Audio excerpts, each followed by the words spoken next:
dua, dua, dua materi ini sebenarnya kan materi yang cukup penting ya. Jadi ini Unfit Modeling Leak atau UML dan pertukaran data data informasi. Mungkin karena Ramadan ini kemungkinan aja ya. Nanti mungkin jam 1 saya darikan juga untuk pertukaran data dan informasinya gitu ya. Tapi di minggu berikutnya saya berharap ya harus paling tidak datang lah ya. Kita luring ya paling tidak untuk yang di minggu berikutnya. Karena sebenarnya hari ini tuh Pak Buku pinginnya luring ya. Karena ini berkaitan dengan tugas dari TM ke-7 dari 6 dan 7 ya. Dari dua pertemuan ini sebenarnya ya. Tapi karena apa Ramadan ini ya mungkin ada toleransi lah untuk itu ya. Ya, alat yang harus disiapkan sama dengan yang kemarin, kalian harus punya UML. Ini yang pertama ya, UML Star ya, yang digunakan. Karena untuk apa ini membuat simulasinya, kita harus menggunakan alat tersebut. Gitu ya. Yang paling bisa memenuhi standar dalam penggunaan UML itu hanya pada UML Star saja. Yang lain itu bisa dilakukan, tapi secara fitur fungsi ya, sama nilai perubahan datanya atau propertiesnya itu tidak memenuhi syarat menurut saya ya. Kurang lengkap ya. Jadi YAML Star itu yang lebih lengkap dibanding dengan alat-alat yang lainnya gitu ya. Saya mengulang dulu sebelum ke materi yang hari ini. Jadi YAML sendiri itu bagian dari alat modeling sistem pada penggunaan atau pembacaan sistem ya yang dipakai baik itu sistem yang digunakan secara literasi dan secara digital ya yang digunakan itu. Bahasa pemrogramannya atau tingkat bahasa yang digunakan itu sangat apa ini fleksibel ya, bisa menggunakan C++, Java, ya, VB.NET, VB dan bahasa C yang digunakan. Kemudian untuk notasi UML-nya ya, tiga notasinya itu sebenarnya ini kan sudah gabungan ya. Jadi kalau di dalam UML itu sudah gabungan dengan object oriented design, kemudian objek modeling teknik ya.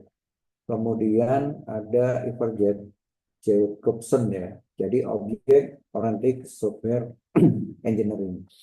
Metodenya itu sebenarnya sudah mengacu pada tiga metode ya. Jadi bisa pada metode untuk oriented desainnya saja, bisa pada modeling tekniknya, dan bisa pada oriented software-nya. Ya, jadi kita bisa melakukan analisis itu pada sistem aplikasinya bisa dilakukan.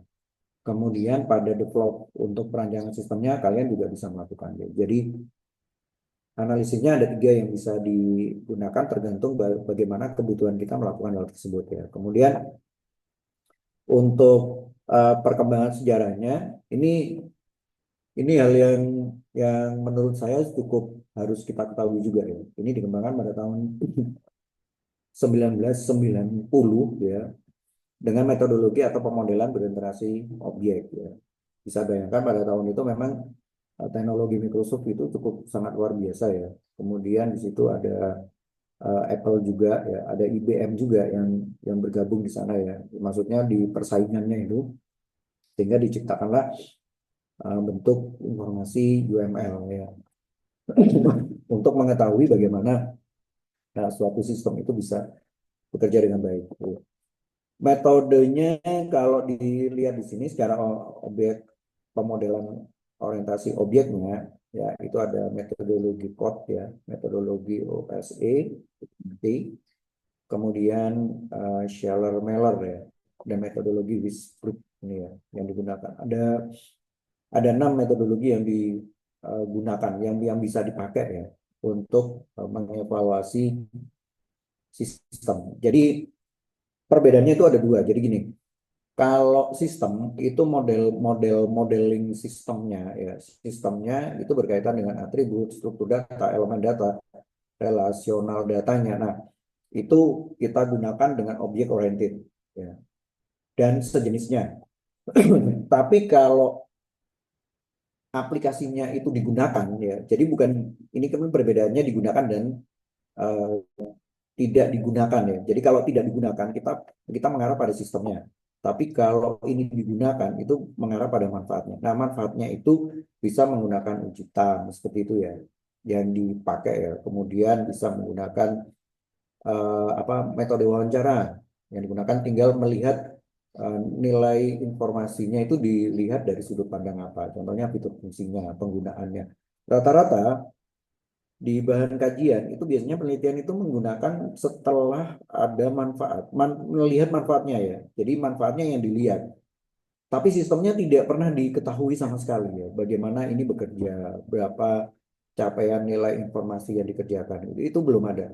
Sebenarnya ini menggugurkan nilai informasi yang dilakukan pada kemanfaatannya itu sebenarnya ini sudah sangat tidak relevan karena tidak ada rujukan sama sekali yang menyatakan bahwa nilainya itu benar ya, itu sesuai gitu ya.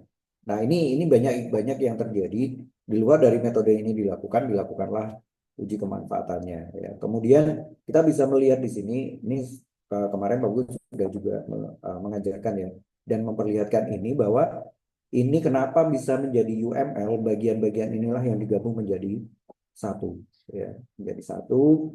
Kemudian dibuatlah konsep dasar UML-nya ya. Dan ini adalah konsep dasar UML-nya terbagi menjadi 3 bagian. Ada struktur, ada dinamiknya, ada modeling, ada model manajemennya, kemudian ada effectability-nya, ya. Externability-nya. Disesuaikan dengan kondisi dari masing-masing diagramnya, keperuntukannya, ya. Ini kemarin kita belajar tentang use case. Ini dibagi ya. Jadi kalau kemarin use case dengan activity, sekarang kelas diagram dengan square ya yang digunakan itu. Urutannya memang kalau sudah dari use case sebenarnya ke kelas diagram ya, kelas diagram activity kemudian baru ke square gitu ya. Ini yang use case kemarin saya ingatkan kembali, saya apa ini?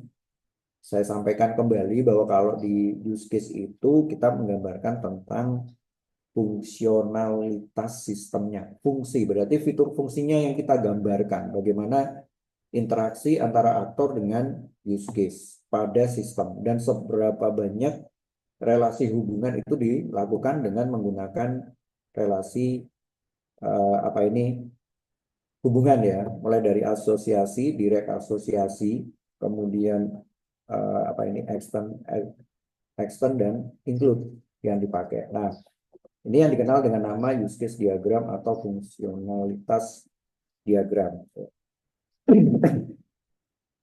Bentuknya itu berbeda-beda tergantung dari kebutuhannya ya. Ada bentuk contoh itu seperti ini yang dilakukan pada use case diagram ini ya.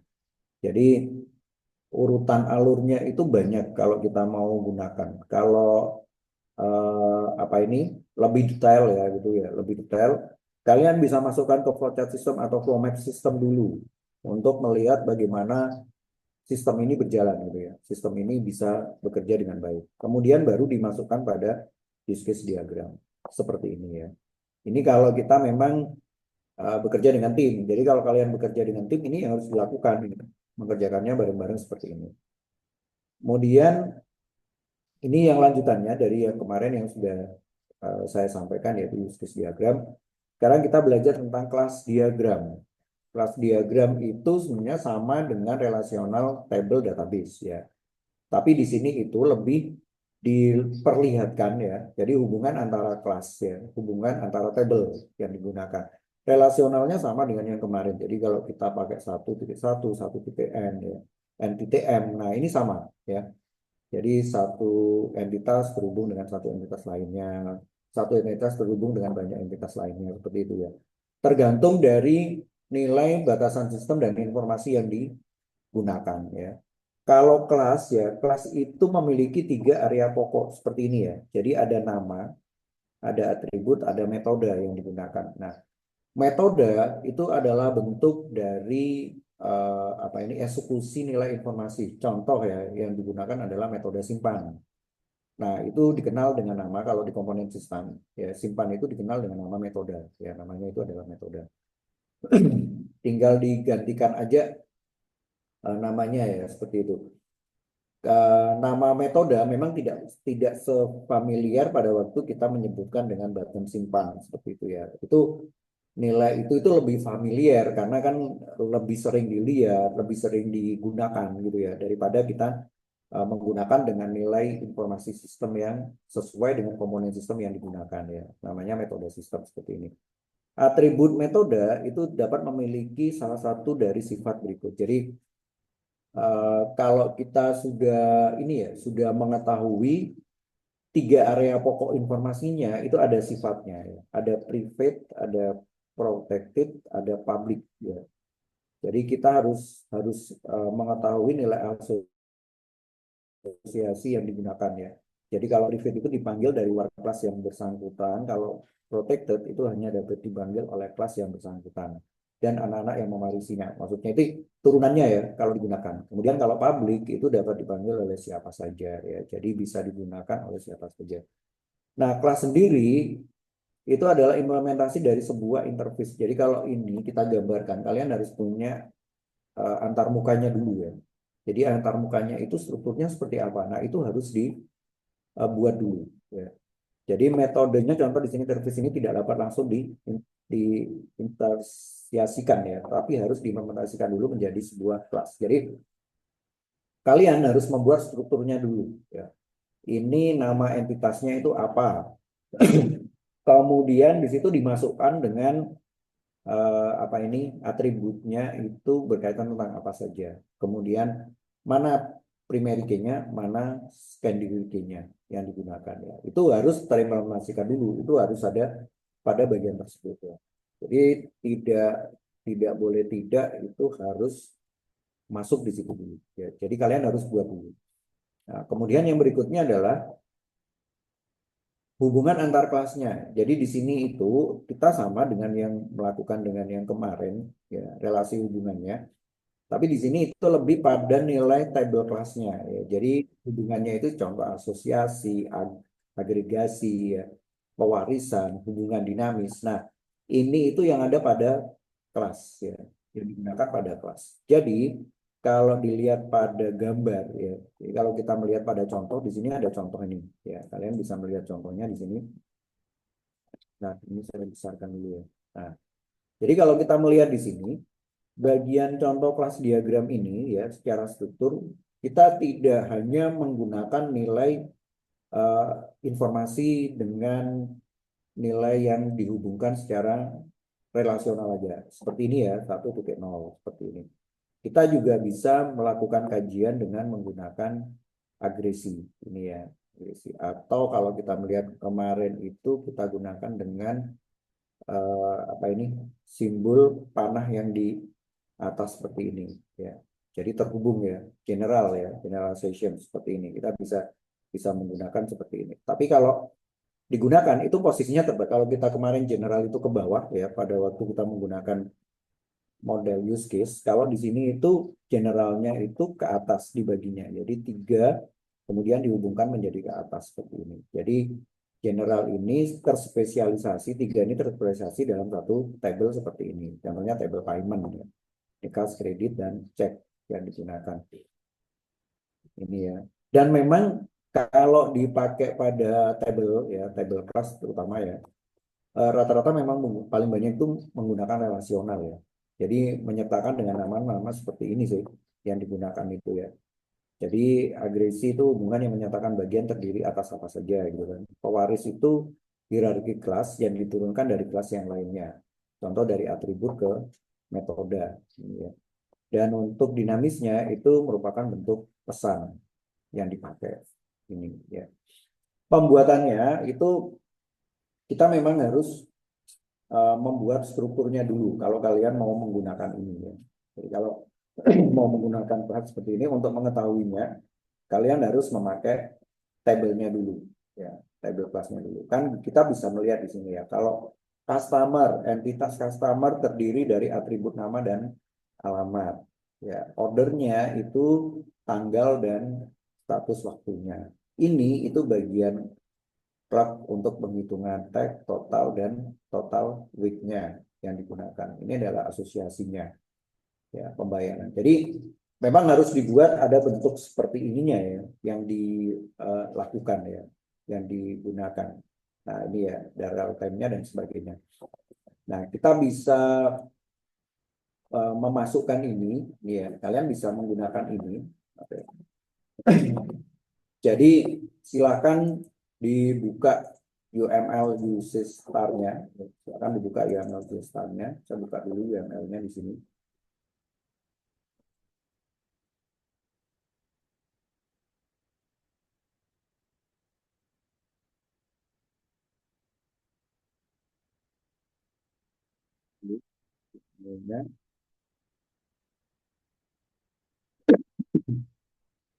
Baik, apa semuanya sudah membuka UML usage star-nya di masing-masing laptopnya?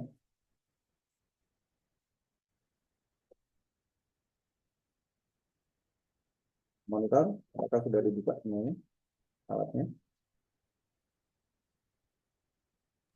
Izin menjawab sudah, Bapak. Sudah ya. Jawab sudah, Bapak. Betul. Nanti Pak Pugu nanya satu-satu kalau sudah. Baik. Ini kita buka di bagian kelas diagram. Ya, kelas diagram. Cek di sini bagian kelas diagram. Nah, dia di bagian atas sendiri ya. Seperti ini. Kalau urutan standar, memang dari modelnya itu urutan yang kita gunakan ya, urutan yang kita pakai itu memang kelas diagram itu nomor satu ya, yang digunakan itu, yang dipakai di sini ya. Tapi ini kemungkinan tidak serta-merta menjadi standar baku ya untuk penulisan bahwa kelas diagram itu dijadikan sebagai acuan untuk penggunaan dari desain pertama ya. Tidak seperti itu ya. Jadi ini memang tergantung dari bagaimana kita memahami dari tiga yang tadi ya. Ada oriented program, ada yang khusus untuk aplikasi program yang dipakai dan untuk analisis desain program yang digunakan ya. Jadi sesuai dengan metode yang digunakan ya. Jadi tidak harus kalian terpaku dengan struktur urutan ya yang dipakai pada diagramnya. Nah, bagiannya sama dengan yang kemarin. Kalau kemarin kita ada working diagram dan ada model explore ya. Jadi memang ada dua yang digunakan di sini. Itu dua-duanya memang harus kita pahami ya. Jadi kalian tidak bisa menggunakan ini itu hanya menggunakan working diagram dan explore diagram aja. Contoh saya menggunakan explore aja gitu ya untuk melakukan editing dan perubahan tidak bisa. Jadi semuanya harus digunakan ya, dua-duanya ini digunakan. Jadi ada toolbox-nya, ada editornya. Jadi duanya memang harus dilakukan seperti itu ya. Nah, di sini itu kita ada interface, ada kelas seperti yang tadi ya, seperti yang diinformasikan tadi ada UI-nya, ada kelasnya. Jadi kalau ini apa itu dibuat ada dua sih. Secara aturan memang tidak ada ya, tapi secara penulisan dan struktur memang yang pertama dilakukan adalah kalian harus itu masukkan pada word dulu. Contoh, ini contohnya saja ya. Jadi disusun dulu apa yang mau kalian gunakan sebagai bentuk analisis kelas diagram. Jadi harus disusun dulu ya. Digunakan dulu seperti itu ya. Nah, ini sebentar, ini kalau saya masukkan nah, seperti ini ya. Jadi ini walaupun tidak dihubungkan seperti ini, tapi kalian punya di bagian uh, word-nya ya, di bagian word-nya. Ini saya masukkan dulu di sini nanti kita ulang aksesnya pada word ya. Jadi masukkan dulu kelas diagramnya. Nah, seperti ini ya. Kita masukkan dulu kelas diagramnya. Nah, kalau kita lupa ya apa-apa yang ada di sini, ada asosiasi, direct ya. Sebenarnya ini sama dengan yang ada di use case itu, bagian-bagian ini sama, tapi ini ada penambahan yang digunakan ya. Ada control, ada entity, ada boundary ya. Nah, ini ada semua di sini ya. Ada peak, ada model, ada subsystem, ada konten, ada depending. Lebih banyak yang digunakan. Ya. Jadi ada interface seperti ini ya. Ada komponen, ada objek, ada active infinite, ada komponen ya. Kemudian ada annotation, ada tag ya seperti ini. Kemudian ada apa? Robust list ya, ada boundary, ada entity dan ada control. Ini sebenarnya untuk memudahkan saja bagaimana nanti kita akan berinteraksi ya. Ini yang paling biasa kita gunakan, ya. Jadi kita melihat dulu strukturnya. Ini adalah struktur dari kelas diagram. Bagian ini adalah bagian entitas. Nah, bagian bawah-bawah ini ya itu adalah bagian dari uh, penggunaan atributnya. Ya. Ini ada contoh atribut yang dipakai. Jadi kalian tidak usah bingung tuh untuk memilih, untuk menggunakan. Saya untuk menambahkan juga tidak usah bingung ya. Jadi di sini kalian bisa menambahkan add untuk atribut. Jadi atribut ya atribut yang digunakan nih atribut yang dipakai ya yang dimasukkan. Ini kita masukkan dulu contohnya dengan kelas diagram dari uh, pasien ya contohnya seperti ini. Kita yang umum aja yang bisa kita lakukan ya untuk pasien. Kemudian di sini masukkan dengan atribut nomor RM contohnya ya.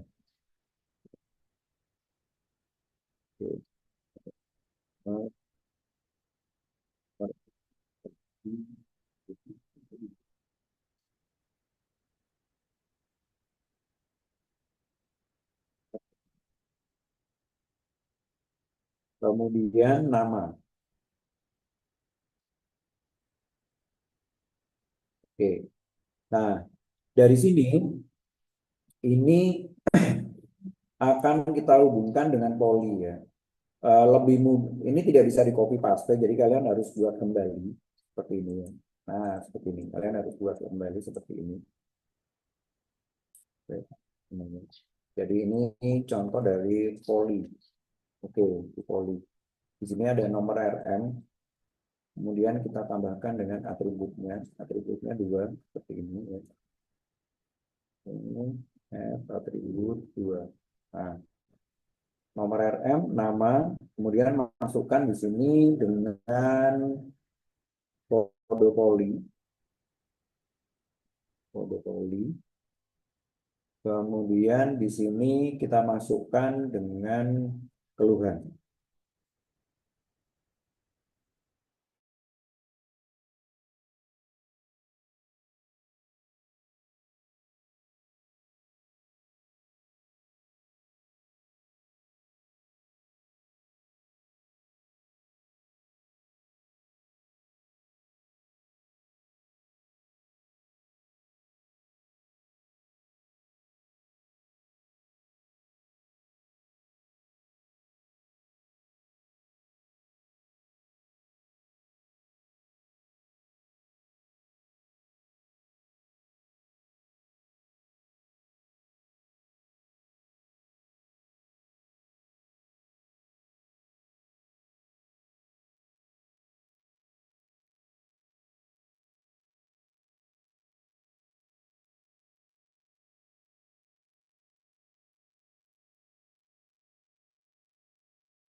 Ya.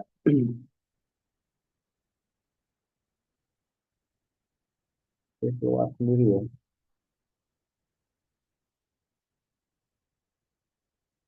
Baik. Nah, kita ambil di sini yang berkaitan dengan asosiasi, ya, asosiasi. Jadi ini kita tarik seperti ini ya. Nah, ini ya, kita tarik seperti ini.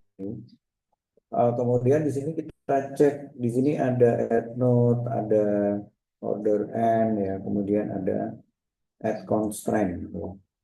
Ya, jadi ini sebenarnya bisa kamu tambahkan dengan ada node yang digunakan pada nilai informasinya kalau diperlukan ya, tapi kalau tidak perlu dimasukkan di sini ya. Terus di bagian bawahnya ini ya, di bagian bawahnya ini itu ada nilai informasi yang bisa kita gunakan ya. Ini ya.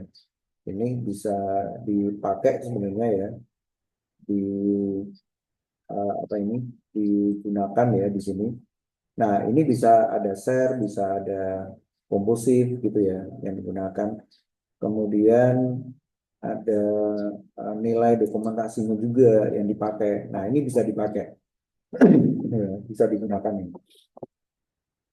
Pemberian namanya di sini kita contoh saya masukkan di sini, kalau dari sini ke sini asosiasinya jadi satu elemen berhubung dengan elemen lainnya ya. Jadi satu ini bisa eh, kita pindah seperti ini ya. Jadi ini nilainya adalah nilai kardinalitasnya 1,0 gitu ya, 1,0. Jadi satu entitas ini kalau 0 dan 0 ini ya. Berarti ini satu ya, sama ya. Ini satu. Nah, ini satu juga di sini. Satu, dua.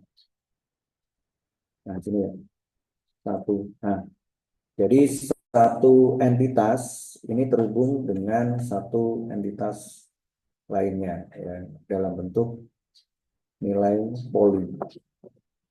Cek dulu di bagian modelnya ya, di bagian modelnya ini.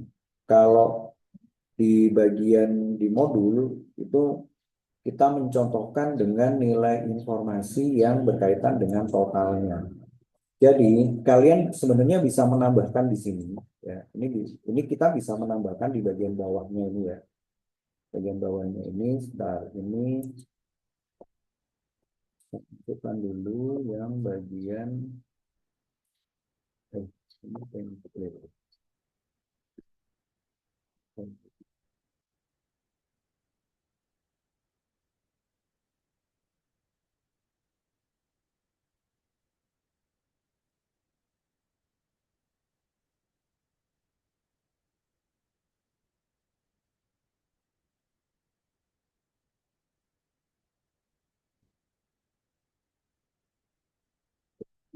Ini template dengan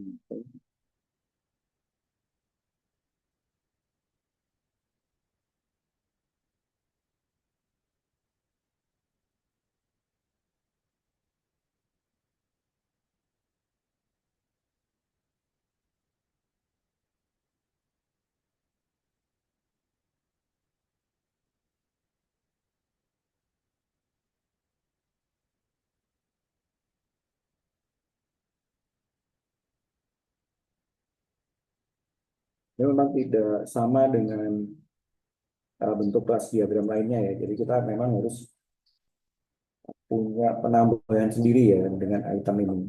Ya, itemnya memang agak sedikit berbeda dengan yang biasa saya gunakan ya.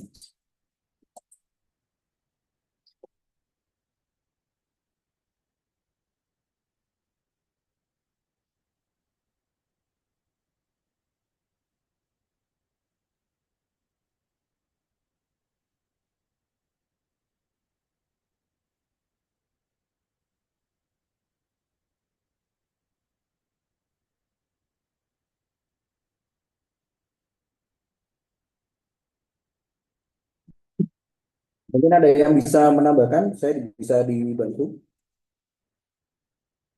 Ada yang menemukan mungkin pada add ini ya, atau saya terlewat ya.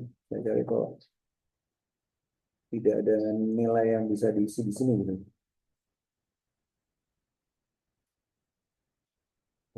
Ini langsung.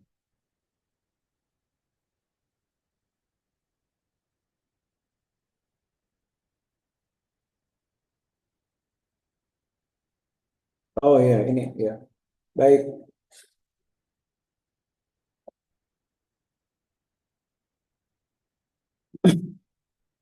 ya. Jadi ini akan kita hubungkan dengan relasi yang ada di bawahnya kembali ya. Jadi kalau kita menghubungkan dua tabel ini memiliki struktur data dengan dua atribut dan dua atribut ya. Memiliki struktur data yang berbeda dan ini menjadi satu informasi yang utama pada satu tabel ya, pada satu tabel. Karena ini terintegrated dengan ini ya, satu tabel terhubung dengan satu tabel lainnya. Ini akan terhubung dengan uh, tabel yang ada di bagian volley. Untuk menambahkan tabel ini, kalian butuh dengan yang namanya operation. Operation ya. Nah, ini tadi ada operation. Ya, operation. Ya, namanya operation. Operasi ya. Jadi ini ditambahkan. Kalau ini dimasukkan di sini, ini keterkaitan dengan nomor RM dan nama poli. Berarti di sini ada keluhan ya. Jadi ini kita masukkan dengan operasi. Operasi ini adalah tambahan ya. Model tambahan yang dilakukan contohnya di sini itu eh, ICD-10-nya ya, ICD-nya. Contoh ICD-nya yang digunakan. Ini ya ICD-nya. Terus kita bisa tambahkan juga di sini untuk operasinya, ya, operationnya kita tambahkan lagi. Contoh di sini adalah keluhan, kemudian hasil pemeriksaan, hasil pemeriksaan. Oke, nih, ya. Terus di sini itu bisa kita masukkan lagi yang berkaitan dengan obat, ya. Jadi operasinya, contohnya di sini eh, berkaitan dengan obat, ya, resep, resep ya, resep. Ya. Nah, contohnya ini, ya, ini yang digunakan. Untuk hasilnya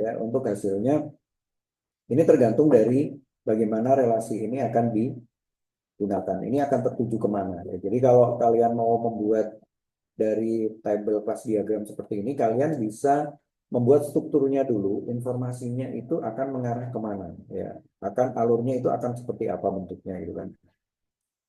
Seperti yang ada di contoh, kalau di contoh memang mengkhususkan dia pada pembayaran gitu ya, yang dilakukan itu adalah pada pembayaran. Jadi kalau kalian mau menggunakan ini ya, mau menggunakan ini mau diarahkan kemana secara struktur. Kemudian relasinya ya, relasi yang dipakai ya atau yang digunakan. Contoh kalau dari sini, ini bisa kita tambahkan lagi ya. Kalian tidak perlu menggunakan kelas seperti ini ya. Jadi seperti ini ya, seperti ini. Nah, ini itu kita bisa tambah add diagramnya ini ya. Ini add diagramnya ini. Ini kita bisa tambah kelas, kita bisa tambah use case dan aktor. Ini contohnya kalau ini ya, ini ada kelas.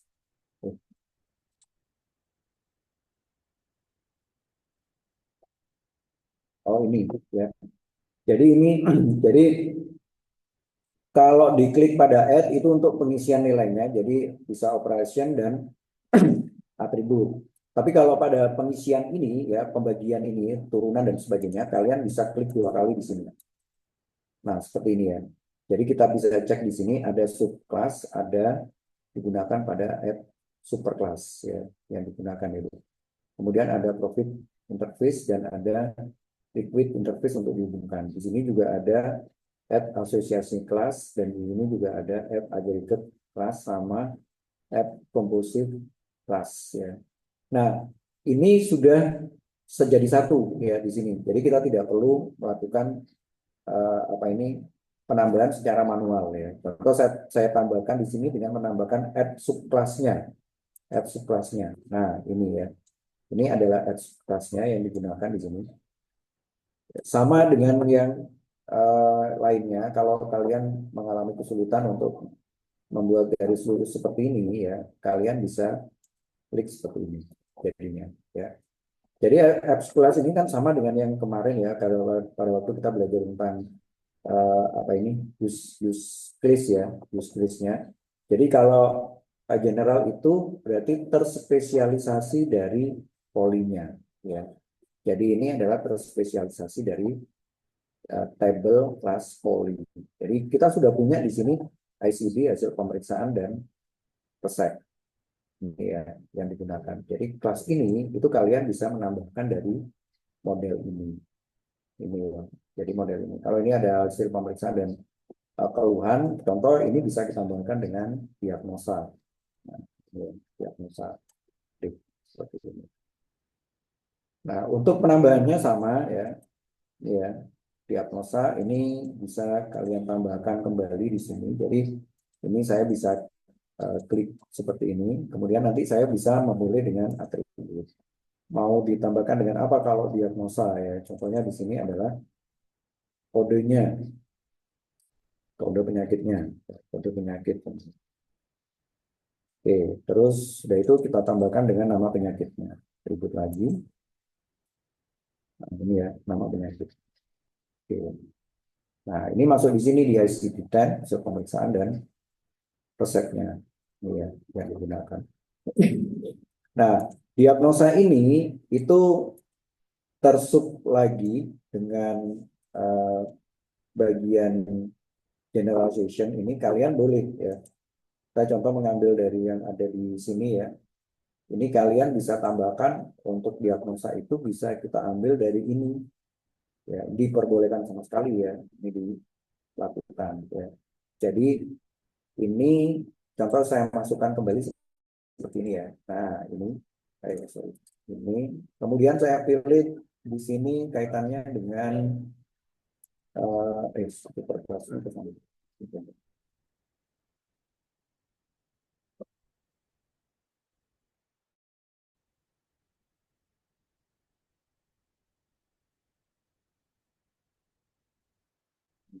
Jadi ini saya tambahkan dengan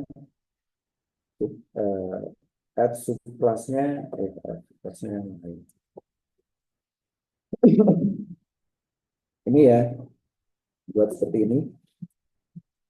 Jadi ini saya tambahkan dengan kelas ya, saya tambahkan dengan kelas seperti ini. Oke, saya ambil dari table poly. Jadi ini saya ambil dari table poly contohnya. Nah ini ya. Jadi ada dua penggunaan kalau kita menggunakan dengan asosiasi yang seperti ini.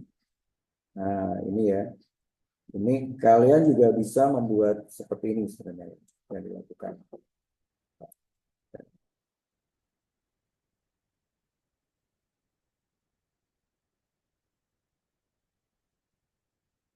Jadi kalian juga bisa melakukan untuk membuat seperti ini yang digunakan itu. Ya, sama dengan yang ada di modul contoh ya, ada di modul contoh. Ini yang digunakan adalah di asosiasi. Kalau ini berarti kita panjangkan dulu seperti ini. Kemudian tarik.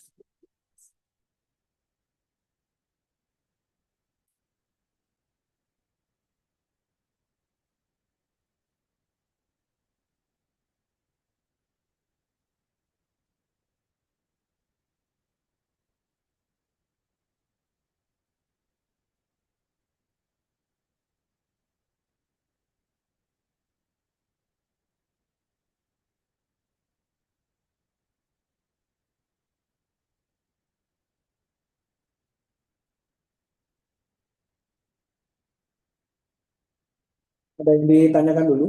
Silakan.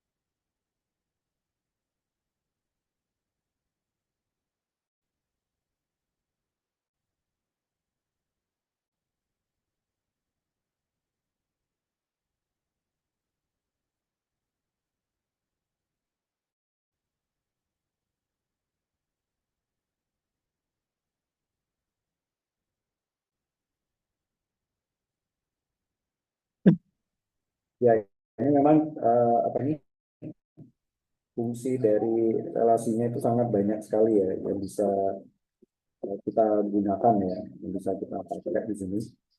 Jadi kalian bisa menggunakan relasi yang digunakan itu dengan tombol editor yang ada di sebelah sini ya. Di sini tuh saya belum bisa melihat untuk ininya ya, untuk nilai penghubungnya ya. Kalau kalau Pak Bugil lihat ini memang ini yang terbaru ya yang digunakan itu. Biasanya kalau digunakan bisa langsung kepakai ya untuk relasinya. Jadi kita tidak perlu susah gitu ya untuk menghubungkan dari satu ini ke yang lain-lainnya gitu. Tapi ini memang agak sedikit berbeda ya yang digunakan. Biasanya kalau dari sini itu sudah bisa ditarik seperti ini. Ya. Biasanya seperti itu yang digunakan. Tapi ini tidak. Jadi kalau seperti ini ya, itu biasanya langsung bisa digunakan.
Halo, halo, maaf, maaf. Ini tadi totalnya PJ-nya kok jadi 27.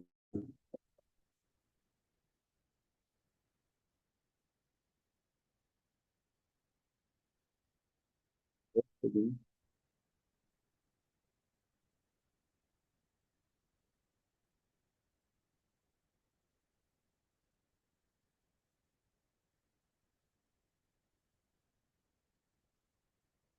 ya, halo PJ-nya.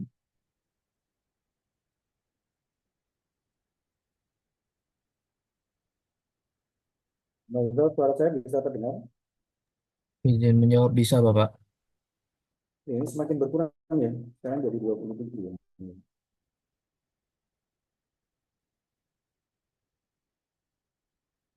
Ya, ini dimasukkan seperti ini ya. Jadi ini eh, tabelnya ya, tabelnya kemudian dimasukkan dengan hasil apa ini? Tabel Tapi utamanya mohon maaf, ya. Bapak, untuk share screen-nya ini berhenti. Hasilnya, oh iya sebentar. Ini tadi kenapa kok keluar masuk ya? Kok bisa off ya?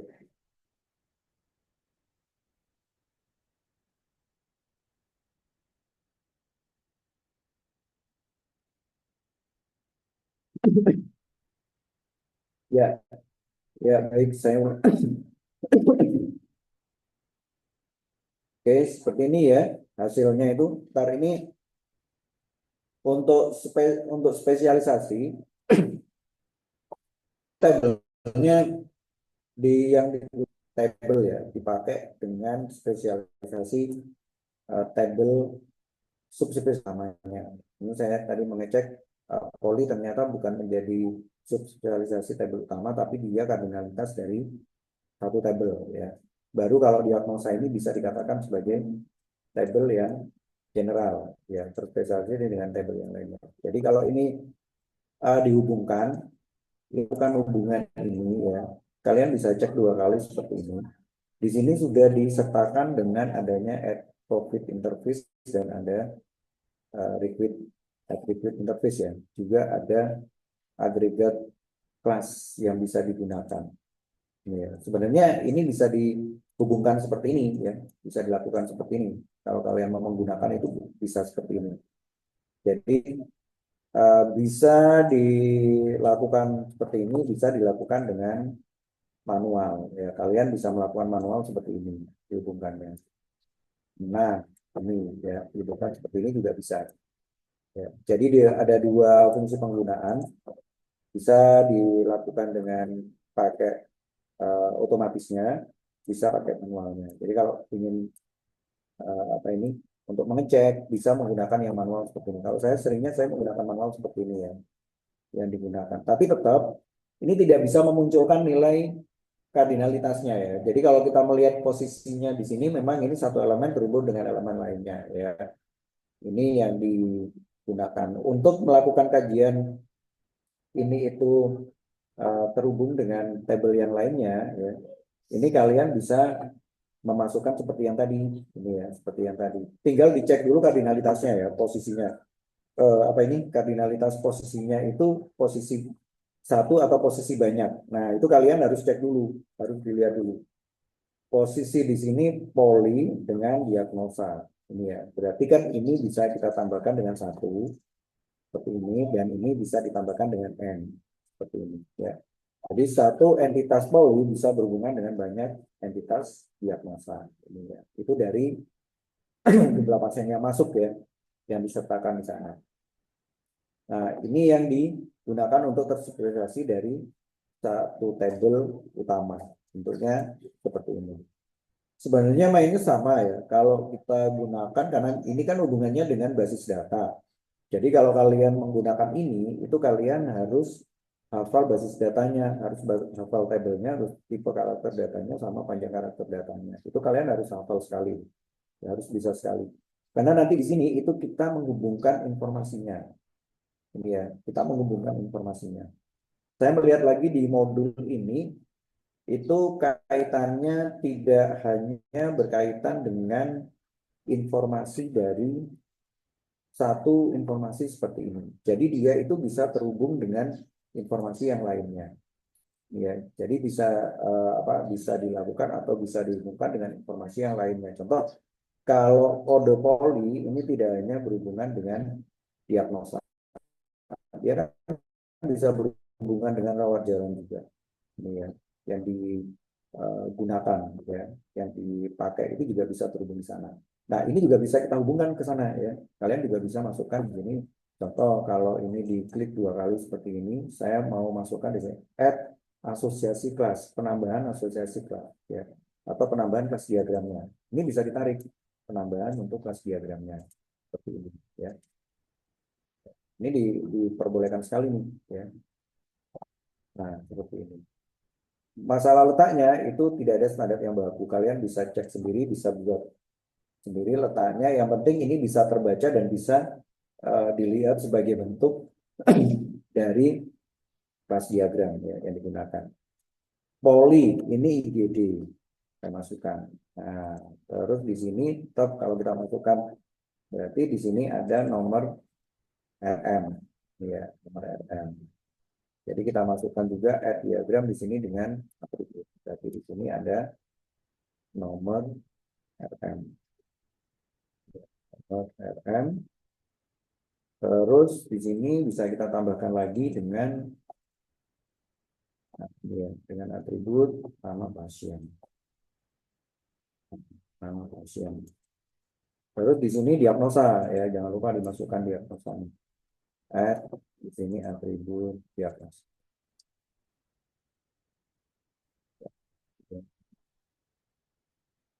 Nah, seperti ini ya. Ini kan bisa dihubungkan kembali ke sini kalau kita mau gunakan. Nih, kalian bisa taruh nih di sini. Di sini tuh ada general seperti yang kemarin ya, kalau generalization itu terhubung dari tabel utamanya ya, terspesialisasi dari tabel utamanya.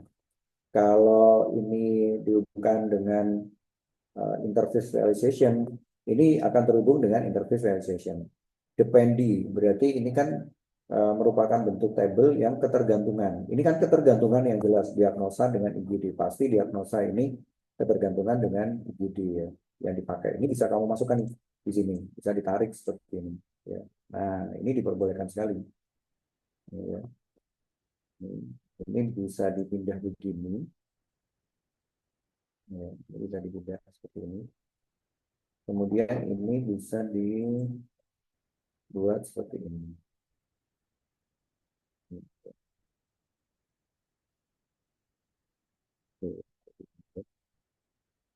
Ini boleh seperti ini ya. Jadi ini sudah sangat jelas sekali bahwa tabel diagnosa ini itu dia ketergantungan dengan IGD. Ya, ketergantungan dengan IGD. Yaitu apa? ID penyakit dan nama kode diagnosanya ya. Jadi ID penyakit dan nama. Ini tergantung dari alurnya ya sebenarnya. Alur yang kita pakai ya, yang kita gunakan ya di sini. Itu bisa seperti ini bentuknya. Ya. Kalau apa ini pencontohannya itu sesuai ya, sesuai kalau pencontohannya kita lihat dari order. Kalau contoh di tabel ya, order kan sama ya. Tapi kalau di kita di rekam medis itu biasanya akan banyak pelayanan yang digunakan. Jadi kalau mau dengan satu sisi pada analisis ini itu kalian harus mengecek penggunaan layanannya dulu, tidak semua layanan dipakai ya. Itu berbeda sekali ya. Nah, analisis ini itu untuk mengetahui bagaimana informasi itu alur sama bentuk ininya itu berjalan ini ya, data-datanya itu berjalan dengan optimal. Kemudian yang berikutnya adalah kita hubungkan dengan ini ya, kita hubungkan dengan interface. Itu ada interface realization. Jadi interface berarti ini udah penghubungan interface ya yang digunakan. Saya klik 2 kali di sini untuk mengetahui bagaimana kita bisa mengetahui penggunaan interface. Circuit interface ini ya. Di sini ada provided, add provided, ya, add provided. Ini menambah dari apa ini produk interface-nya ya, profit interface-nya, ya, provided interface-nya. Jadi kita menambah di sini ada interface berapa yang digunakan pada penghubung ini. Ya. Jadi ini kalian bisa bisa bisa pastikan nih, bisa kondisikan ya. Nah, contoh di sini diberi nama dengan interface laboratorium, nah, lab, itu hasil pemeriksaan lab. Nah, ini boleh nih dibuat seperti ini ya. Nih ya, GB. Ya, ini bisa kalian tambahkan dengan profit dari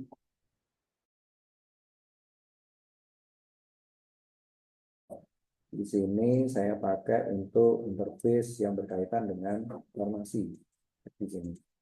Nah, masukkan di sini farmasi. Nah, ini ya farmasi. Resep itu berhubungan dengan farmasi. Ya. Ini dibolehkan nih dibuat seperti ini ya. Jadi untuk mengetahui interface-interface yang digunakan untuk berinteraksi dan alurnya, ya, dan alurnya.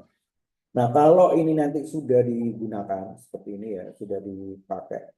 Pada waktu kita membuat sekuen itu akan lebih mudah karena kita membaca dari alur informasinya yang dikerjakan di sini, ya, yang dibuat di sini. Nah, sekarang coba kita masukkan pada sekuen, ya, pada sekuen. Jadi jangan lupa nanti di save dulu, di save-nya kan ini kan ada dua ya, ini contoh saya masukkan dengan kelas diagram gitu ya, kelas diagram, ya, kelas diagram misalnya. Ya, model. Kemudian di sini saya masukkan dengan ekspor, ekspor pada ekspor diagram PNG. Ini ya, kelas diagram 1 seperti ini. Ini ya. Nah, kalau kalian nanti merubah, ini bisa kelihatan nggak? Slide yang berikutnya bisa terlihat nggak?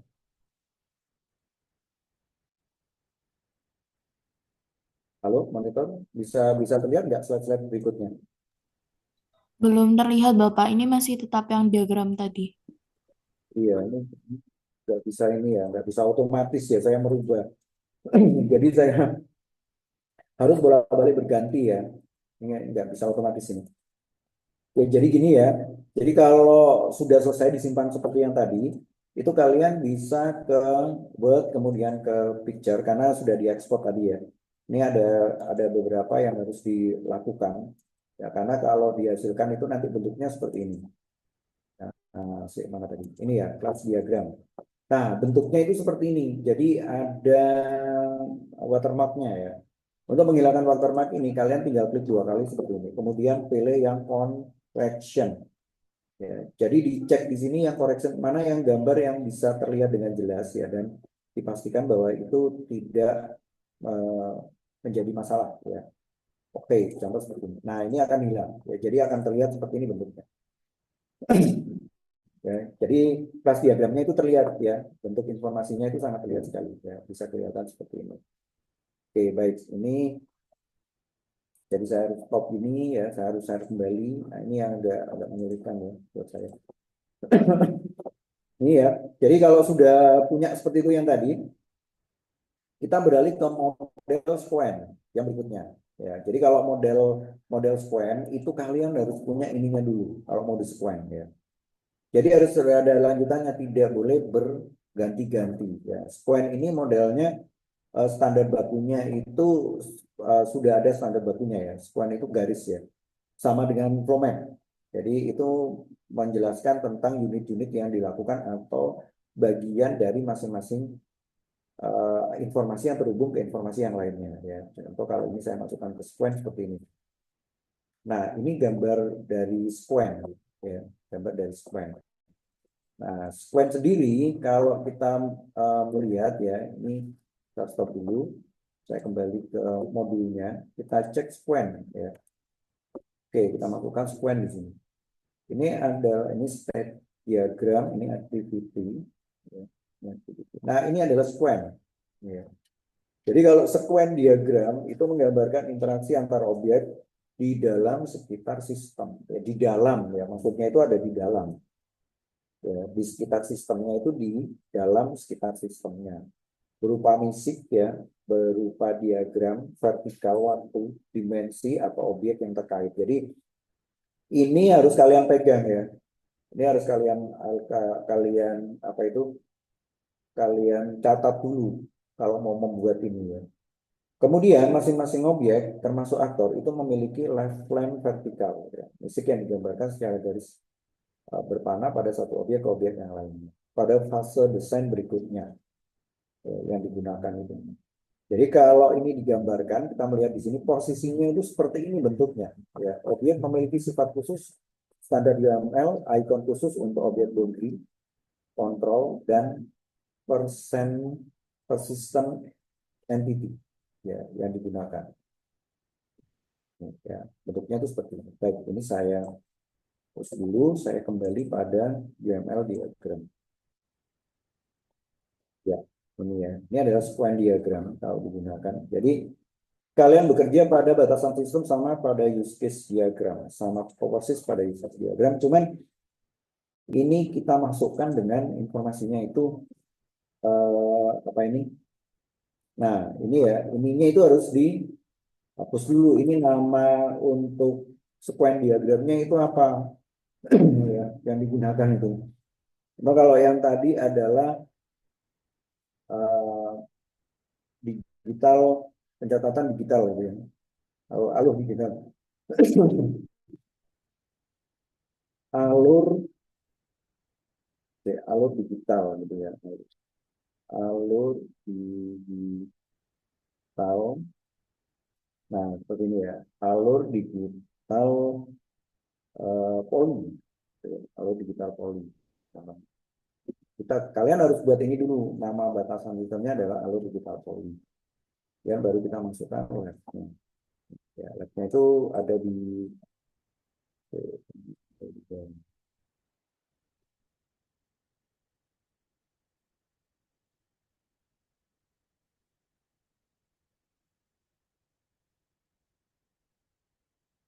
ini ya. Per masing-masing dari lifeline inilah yang akan dijadikan sebagai informasi untuk penghubung. Ya, penghubung. Kalau dilihat dari sistem ya, dari beberapa desain diagram yang ada, memang tidak banyak yang menggunakan standar ini ya, tidak sesuai dengan alur standarnya ya. Jadi sequence itu berada pada lingkungan boundary system, digunakannya atau digambarkannya. Orang-orang biasanya tidak menggunakan bagian sistemnya ini, tidak pernah digambarkan seperti ini dulu. Ya, yang digunakan itu biasanya langsung membuat dari manual ininya ya, langsung dihubungkan. Kalau ini dihubungkan ya tetap kita akan buat sama dengan yang pertama, tapi ini informasinya disesuaikan dengan kondisi dari informasi yang dipakai di kelas diagram ya. Saya menggunakan informasi yang tadi, saya sudah masukkan ini pada Word ya, pada Word-nya. Kalian tinggal cek di Word-nya. Yang pertama adalah pasien ke poli. Nah, pasien ke poli sesuai dengan informasinya ya. Ini saya masukkan pasien. Nah, ini ya, ini. Kemudian poli. Nah, ini. Apa yang dilakukan dengan informasi pasien dengan poli? Dia terhubung dengan satu entitas terhubung dengan satu entitas lainnya. Satu entitas pasien itu berhubungan dengan satu entitas poli. Jadi kalau kita cek di sini, ya kita masukkan di sini, ya ini saling terhubung, ya ini saling terhubung. Jadi ini saya menggunakan soft music. Ya, jadi seperti ini bentuknya. Ya. Nah ini ya, bentuknya seperti ini. Ya. Kemudian pada waktu kalian menghubungkan, ya kalian harus tarik garisnya. Ya. Jadi kalian harus tarik garisnya. Ini. Bisa memahami atau saya ulangi lagi untuk cara menghubungkan dari satu sequence ke sequence yang lainnya? Izin menjawab mungkin bisa diulang, Bapak. Ya, baik. Saya ulang lagi ya. Jadi ini untuk menghubungkan dari satu sequence ke sequence yang lainnya. Yang pertama, kalian harus sudah punya kelas diagram. Yang pertama ya. Kemudian dicek di situ, hubungan kardinalitasnya itu apa di situ. Ya, karena di sini itu banyak sekali informasi yang berkaitan dengan penghubungnya. Itu ada asynchronous message, ada reply message, ada create message, ada delete, ada asynchronous signal message. Ya, ini sangat berbeda sekali. Ya, tidak sama satu dengan yang lainnya. Kalau submissive ya, submissive itu mengirim message ke bagian entitas sendiri-sendiri. Ini ya. Contoh, entitas poli mengirim ke poli sendiri, pasien mengirim ke pasien sendiri. Ini ya, itu bisa dilakukan pada kode poli. Kalian bisa menggunakan dengan submissive yang pertama. Nah, seperti ini.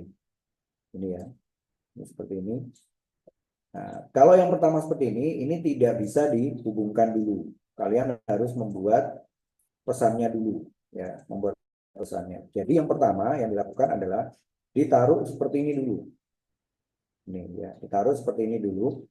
Nah, kemudian ini ya, ini itu dihubungkan dengan kepolinya sesuai dengan yang ada di tabelnya. Tadi di tabelnya itu ada apa? Ada ICD, ada hasil pemeriksaan dan ada resep obat. Ini ya, yang akan dihubungkan nantinya. Kalau di polinya itu ada kode poli dan keluhan. Ya, jadi ini kita pegang untuk dihubungkan ke bagian diagnosa. Nah, ini sekarang kita masukkan di sini ada kode poli dan keluhan. Jadi kalau dimasukkan di sini, ya kalau dimasukkan di sini, ini kalian bisa menyertakan dengan poli, contohnya. Ya. Nah ini kalian bisa menyertakan. Pesannya apa? Nah ini tinggal ditarik seperti ini. Nah, oke, ini ya. Pesannya ke poli ini berhubungan dengan informasi kaitannya dengan apa di sini? Nah, kaitannya ini dengan keluhan, contohnya. Ya, kaitannya dengan keluhan. Kalian bisa masukkan di musiknya berkaitan dengan keluhan. Oke. Kemudian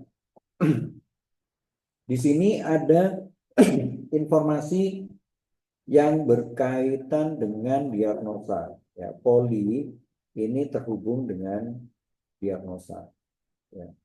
Ini kalian bisa memasukkan dengan timeline kembali di sini. Masukkan timeline kembali. Ya. Nah, ini ya, timeline kembali, masukkan di sini. Kemudian di sini masukkan diagnosa. Diagnosa. Ini bisa ditarik nih timeline. Poli ini ditarik ke sini ya, dihubungkan dengan diagnosa, itu ada penggabungan, ada asynchronous message-nya ya, ada penggabungan. Jadi kita tarik ke sini. Nah, ini ada penggabungan. Bedanya itu dari ininya ya. Jadi kalau itu submissive pada elemennya sendiri panahnya seperti ini, tapi kalau penggabungan itu panahnya seperti ini. Ini digabung kenapa? Karena ini ada penggabungan dari pasien dan poli. Ya, jadi ini digabungkan. Kemudian untuk penamaannya, kalau ini sudah digabungkan seperti ini, ya, kalian bisa menamakan dengan diagnosa. Ya, oke. Nah, diagnosa ini itu adanya pada tabel atau elemen poli. Ini, kok apa itu? Coba kita lihat di sini, diagnosa itu adanya pada elemen poli. Ya, dia terhubung dengan elemen poli. Seperti ini. Ini ya. Diagnosa itu ada elemen poli, ada HCD, hasil pemeriksaan, dan resep obat. Nah, ini itu bisa kalian masukkan. Ya. Jadi ini itu bisa kita masukkan di sini dengan create music baru. Ini ya, create music baru ke poli. Ya, create music baru ke poli. Nah,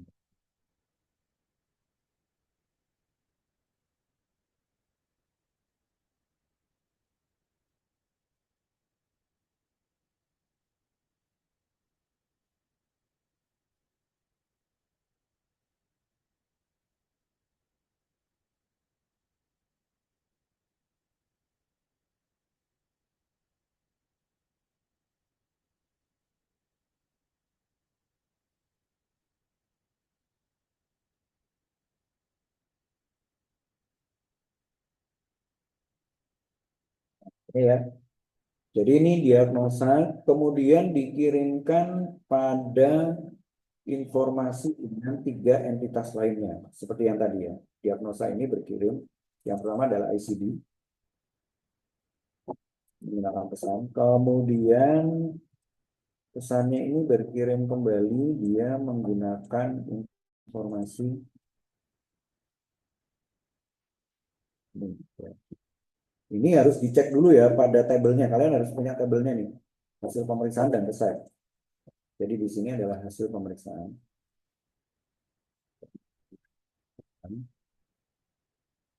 Kemudian di sini itu resep.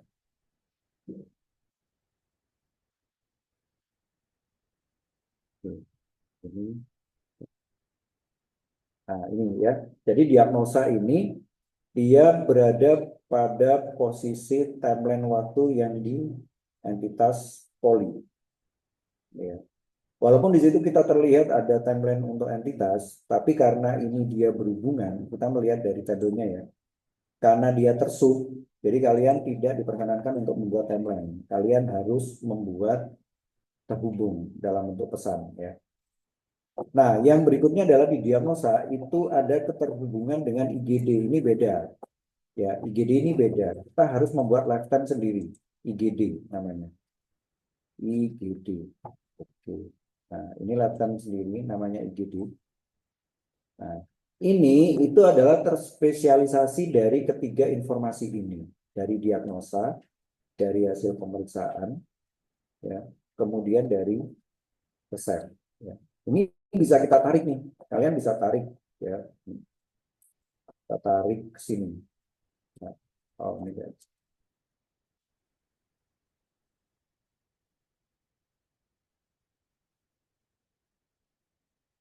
Ini ya. Jadi ini itu bisa saya tarik seperti ini. Nah, ini ya, saya tarik seperti ini. Saya masukkan ke IGD. Nah, ini bisa dilakukan seperti ini ya. Namanya IGD. Jadi dia akan mengirimkan pesan dari kaitan dengan ini ya. Dengan ICD. Ya, seperti ini ya.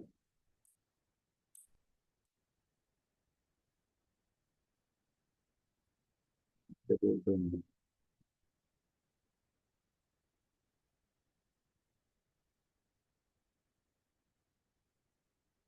Ini ICD dan pemeriksaan itu menjadi satu di sini ya, menjadi satu di sini di IGD yang dibuat dengan sesuai dari ini ya, dari tabel diagnosa. Dia memiliki ketergantungan di sini. Berarti di sini ada nomor RM, nama dan diagnosa ya.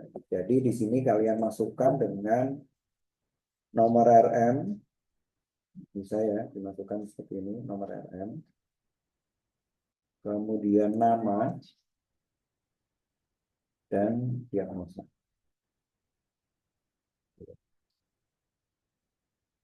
Nah, seperti ini ya bentuknya. Tapi tidak keluar dari alur digital poli. Ya, tidak keluar dari alur digital poli. Jadi tetap pada rangkaian batasan sistem yang dilakukan pada alur digital poli. Ya. Jadi hubungannya ini ya itu tergantung dari alur yang kalian buat pada informasi yang ada di kelas diagram. Dan bentuknya adalah misik semua, ya. Bentuknya ini misik semua. Kalau ini dihubungkan, contoh ya, self misik ini saya hubungkan dengan ini, itu ya bisa terjadi seperti ini, ya yang dilakukan itu. Ini, ya, ini bisa dilakukan. Nomor RM, nama, nanti di sini diberi nama diagnosa, ya, diagnosa. Kemudian ini dimasukkan dengan resep, ya, contohnya dengan resep seperti ini. Ini bisa dilakukan seperti ini, dihubungkan pada satu misik digunakan pesan. Mohon maaf saya agak batuk. Seperti ini. Kemudian ini ya, ini bisa kalian masukkan kembali dengan pemberitahuan ya, dengan pemberitahuan untuk dihubungkan pada MISIK baru atau create MISIK seperti ini, pesan baru. Ya, pesan baru. Jadi kalau pesan baru kita akan membuat baru seperti ini posisinya. Dia akan ada pesan baru yang dilakukan. Ya, kalau ini diperlukan ya, diperlukan. Kita tidak memerlukan itu sebentar. Ini saya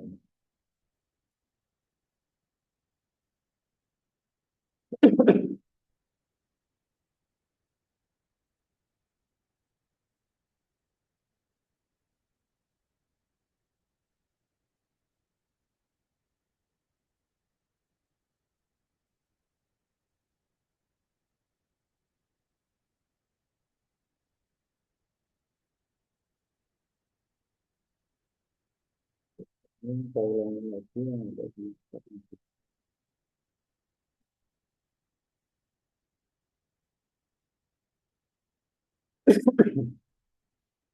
nah seperti ini ya. Ya, tadi kemudian ditekan dengan penghubung sini. Ya, ini ada yang ditanyakan? Silakan.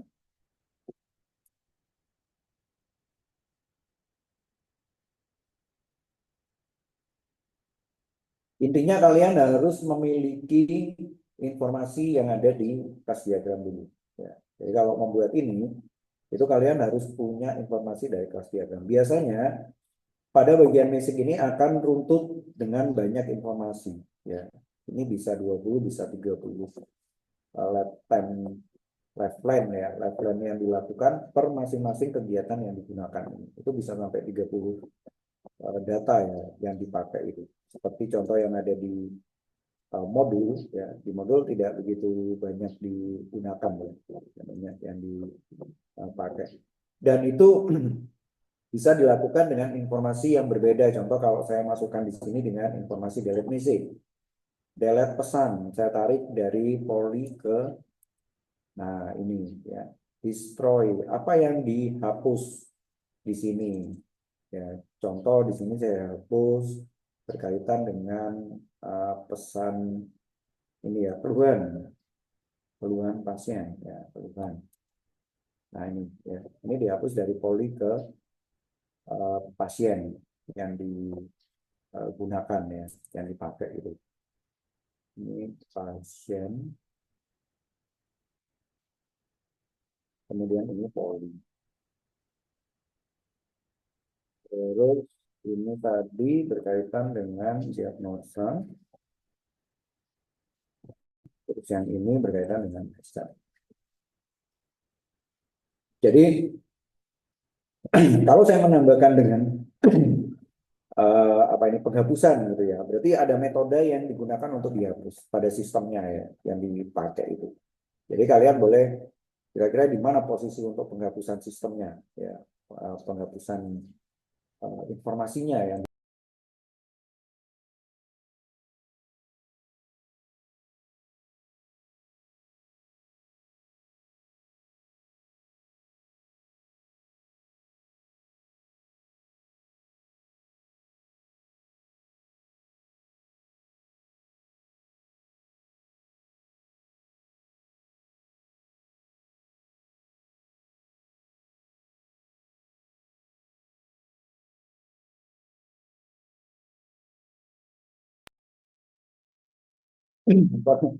baik. Kemudian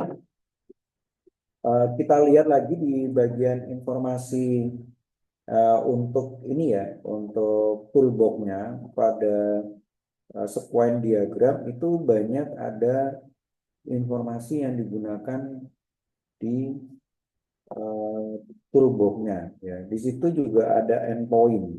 Ini ya, ada endpoint yang digunakan. Ya, ini bisa dipakai ya, bisa disertakan ya. Kemudian juga ada kaitannya dengan interaksi use pengguna. Nah, seperti yang tadi ya, ada interaksi use atau ada antarmukanya di sini. Contoh di sini ada antarmuka yang dilakukan, gitu kan ya. Ada antarmuka yang dipakai. Ya.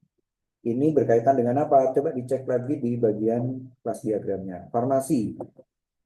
Ya, resep resep itu, nah ini resep ya, resep ini ada farmasi nih, ada resep nih. Resep ini bisa ditaruh di sini untuk dihubungkan. Saya pakai di sini font Misik. Pakai dia pakai Misik font.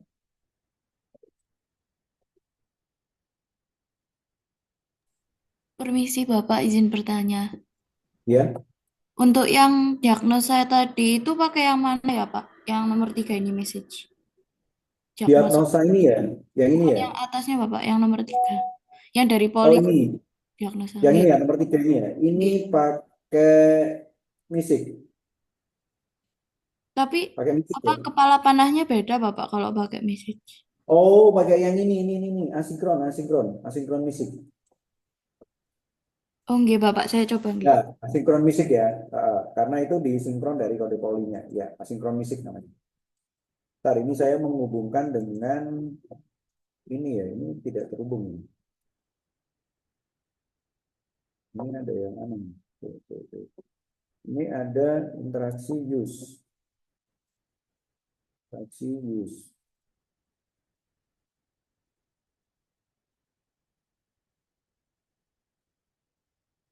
Oh, ini ya, udah, ini bisa nih. Oke. Pakai musik. Tapi kalau di ini, ya, ini tadi saya menggunakan resep. Tarik sini. Ya, bisa ya. Ini ya. Cuman dia tidak terhubung langsung ya. Ini masih bisa terlepas ya. Tapi ini itu menandakan bahwa dia itu adalah antarmuka. Ini ya, ini antarmuka ya. Jadi ini adalah antarmuka. Dia tidak bisa terhubung langsung ya. Sepertinya memang tidak bisa terhubung langsung seperti itu. Tapi ini dipastikan bahwa ini sama dengan yang ada di class diagram yang menyatakan bahwa ini terhubung dengan antarmuka farmasi. Jadi ini saya farmasi. Ya, farmasi. Nah, kemudian kita cek lagi itu yang di kelas diagram ada yang berkaitan dengan IGD ya, posisinya ada IGD itu. Nih, ya. Posisinya IGD ini dia berhubungan dengan informasi yang berkaitan dengan ini ya, berkaitan dengan antarmukanya di posisi IGD. Ini bisa diambil dengan klik antarmuka kembali. Kalian ambil yang ada di use interaksinya ini ya. Kalian bisa taruh di sini use interaksi. Kemudian bisa tarik submissing. Submissing dulu ya. Nah, seperti ini submissingnya, kemudian baru di karena kalau submissing tidak bisa dihubungkan. Ini baru ini dihubungkan.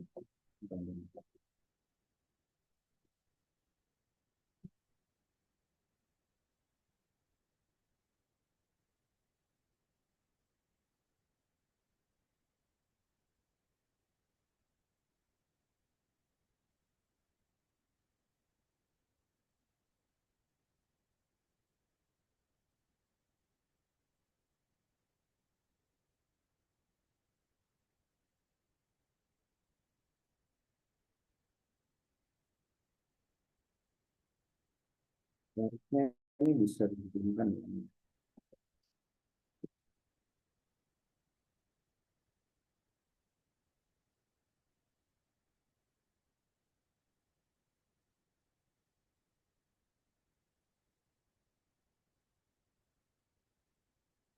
Kita buat dua aja di sini farmasi dan IGD. Jadi ini terintegrated dengan diagnosa, kemudian dengan resep, dan ini menjadi informasi dalam bentuk farmasi dan IGD. Ya. Kuncinya itu kalian harus optimalkan pada use case diagram, ya, pada class diagram. Ya. Jadi kalau tidak bisa dioptimalkan dengan class diagram, otomatis kita akan sangat kesulitan pada waktu mengimplementasikan ke dalam bagian dari sequence diagram. Karena sequence diagram ini kan sesuatu pekerjaan yang ulang, sequence, namanya sequence, mengulang ya, pekerjaan yang mengulang. Jadi ini tuh ada pada bagian dari kelas diagramnya, karena di situ ada atribut yang diciptakan. Ini yang saya masukkan adalah atribut-atributnya, ya. Ini lebih memudahkan daripada kalian tidak menyertakan nama atribut di sini, tapi informasi yang disertakan. Kalau menurut gambar garisnya memang di sini informasi yang disertakan, ya, informasi yang dipakai, ya. Tapi menurut saya kalau itu lebih maksimal dan bisa dibaca, kalian bisa menyertakan dengan nama atributnya. Itu akan lebih sangat bagus, ya. Lebih lebih sangat baik lagi, ya, kalau itu disertakan seperti itu.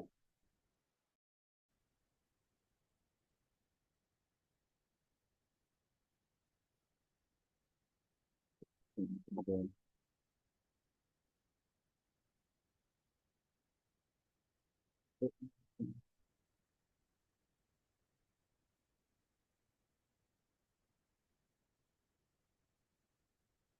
baik, ada yang ditanyakan, silakan.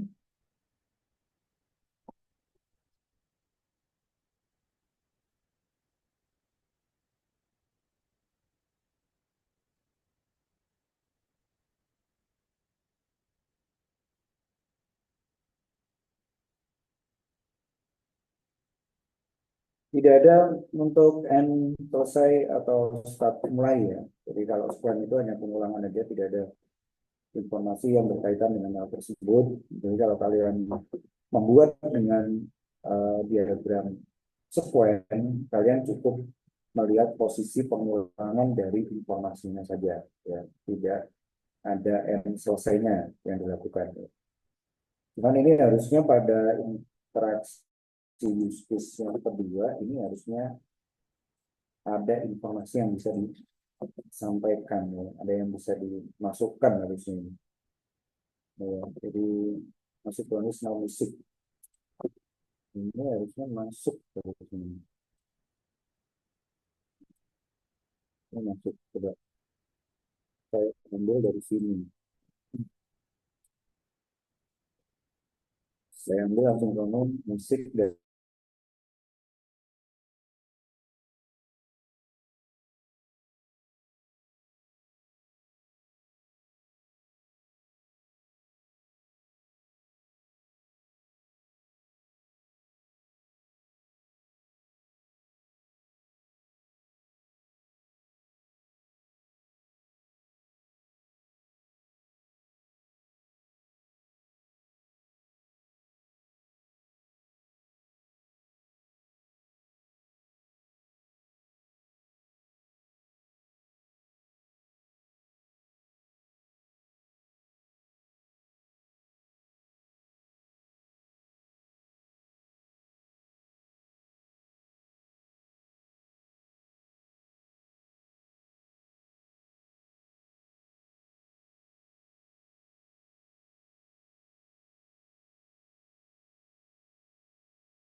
Sorry. Gimana yang lain? Sudah bisa dilakukan ini untuk penghilangan correctionnya? Bapak izin masuk, Hmm. izin bertanya Bapak. Untuk yang em, di endpoint itu sebelahnya ada ref itu dari mana gitu? Endpoint yang mana itu? Yang 12 farmasi ID. Oh ini, ini diambil dari signal ini ya, asinkronus signal musik. Jadi digabung antara diagnosa dan resep. Jadi digabung. Tapi posisi pengambilannya itu pada bagian resepnya. Ya. Jadi kalau ini diambil di bagian interface use-nya, nanti bisa Bapak ditaruh. mohon izin share screen-nya belum Oh melihat. iya, iya. Ini, bentar.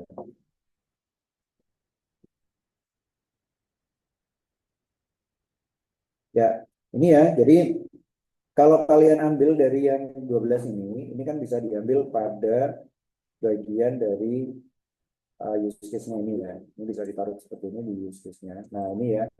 Nah, untuk menghubungkannya, ini diambil dari yang resep. Ini ya, dari yang resep. Karena kan resep ini udah gabungan dari diagnosa. Ya, nomor RM, nama, dan diagnosa ini sudah gabungan dari sini. Ini nanti diambil pada posisi yang asinkronus signal music ya, penggabungan ya. Jadi di ini tidak ada ininya ya. Tadi saya melihat itu posisi di mana itu memang tidak terlalu bisa terlihat ya. Tapi bisa diarahkan dulu. Kalau nanti seandainya tidak terhubung, ini posisinya pasti akan merah gitu. Nah, seperti ini ya merah. Berarti tidak terhubung. Jadi tinggal dicari aja posisinya di mana yang bisa dihubungkan ya, bisa dihubungkan. Saat ini tadi posisinya di.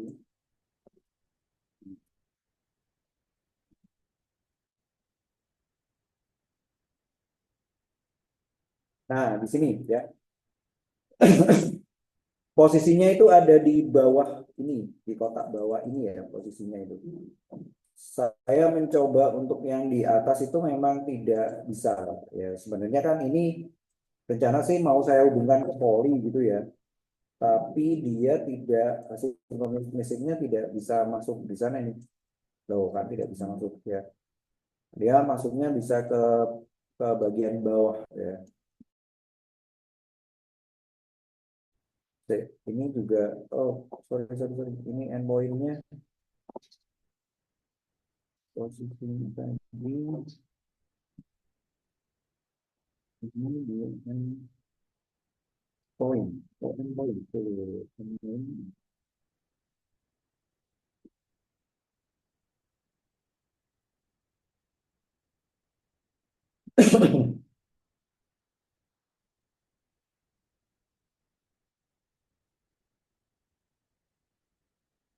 Bentar. Endpoint.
Pakai yang ini ya harusnya ya, Axinomisik ya.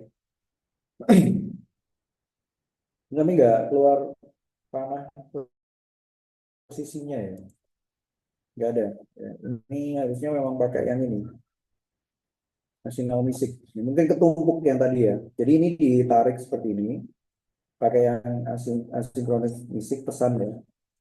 Nah ini, kita ulangi lagi.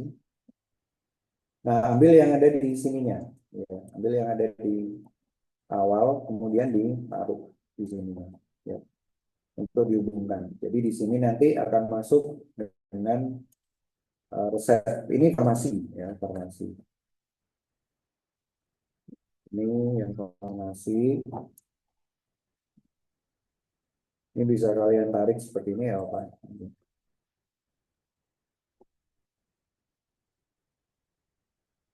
Seperti ini ya. Nanti ini juga ini bisa ditarik lagi yang untuk IgG. Tarik. Ya, ini IgG. Ya. Jadi pakai itu ya, pakai apa? Asikronim sinaumisik ya. Asikronim sinaumisik. Tadi mungkin ketumpuk itu endpointnya ya.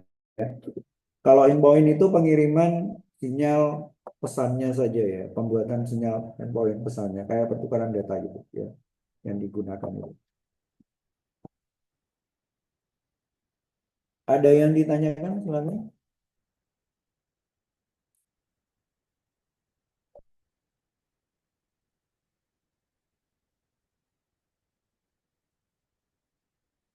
Baik, berikutnya ini kita akan cek di bagian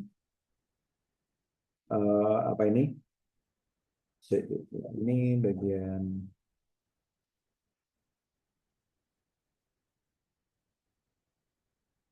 Nah, di sini itu ada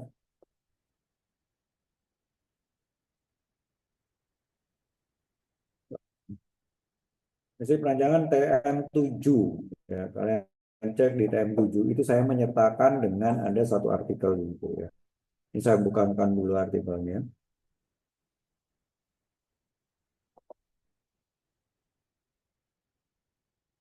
Link ini nanti saya sudah buka artikelnya. Artikel download.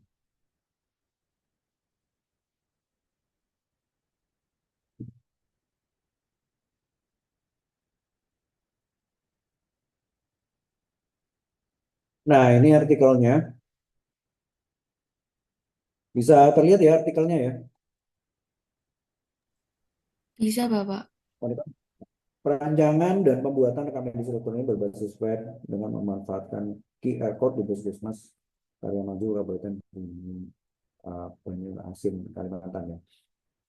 Di sini itu ada ada metode yang digunakan ya, metode penelitiannya, pengumpulan data, analisisnya, hasil dan pembahasannya yang dipakai di sini.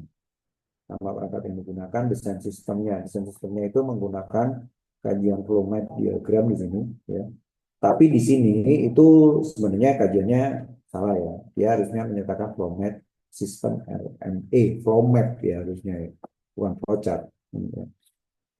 Dan disertakan dengan DFD level 1 ya, data flow diagram seperti ini kajiannya, data flow diagram, dan juga ada informasi yang berkaitan dengan QR code yang digunakan, entity relasi diagramnya. Ya. Halaman pendaftaran pasien baru, halaman pendaftaran pasien lama, dan sebagainya. Nah, tugas kalian silakan ini dimasukkan dalam bentuk use case, activity diagram, kemudian kelas diagram dan sekuen diagram. Semua datanya sudah ada semuanya di sini lengkap. Ya. Ini di sini sudah lengkap semua, data-datanya sudah ada semuanya. Tinggal ini di-grade kembali ya, dimasukkan ke dalam bentuk UML kelas diagram. Ya. Mau dipakai menggunakan ininya juga diperbolehkan, silakan ya. Ini sudah ada antar mukanya. Antar mukanya juga sudah tertulis satu persatu seperti ini ya. Ini juga sudah sangat memudahkan sekali. Sistemnya seperti apa? Nah, ini juga sudah bisa terlihat ya. Sudah bisa digunakan supaya. Jadi kalian tidak usah saya tidak berikan kasus, tugasnya adalah membuat dari artikel ini itu menjadi bentuk UML. Seperti dari materi 6 dan materi 7. Ya, bahan-bahannya dari sini yang dipakai ini. Kalau mau lebih detail, mau lihat kelas diagramnya bisa dari sini dicek kelas diagramnya yang digunakan. Ya, dan bisa dipakai untuk kelas diagram di UML.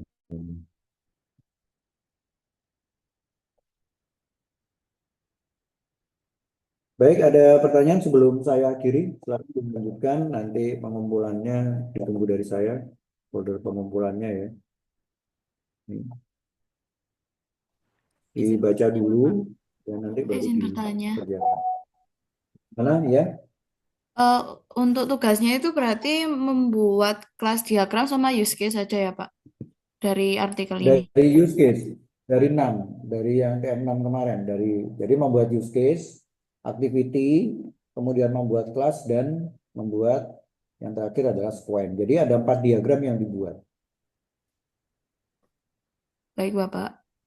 Nah, model kasusnya dari Izin ini ya. bertanya, Bapak, Ya. untuk penugasannya yang ini apakah berkelompok, nggih? Untuk ini kan ini dulu ya, yang individu dulu. Individu. Nanti saya instruksikan yang kelompok ya. Dibuat dulu yang individu dulu. Buat dulu individu, petakan dulu semuanya, dibuat dulu. Nanti baru saya informasikan yang untuk tugas kelompoknya. Ya.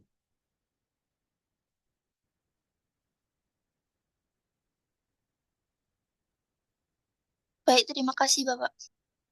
Oke, baik. Baik, kalau tidak ada pertanyaan lagi, saya akhiri dulu untuk kegiatan hari ini ya. Jadi saya tidak sampai jam 12, sampai jam 11 saja. Sesuai dengan waktu bisa dikondisikan karena di bulan Ramadan ini ya. Baik, saya akhiri untuk kegiatan hari ini. Assalamualaikum warahmatullahi wabarakatuh. Selamat siang semuanya. Terima kasih.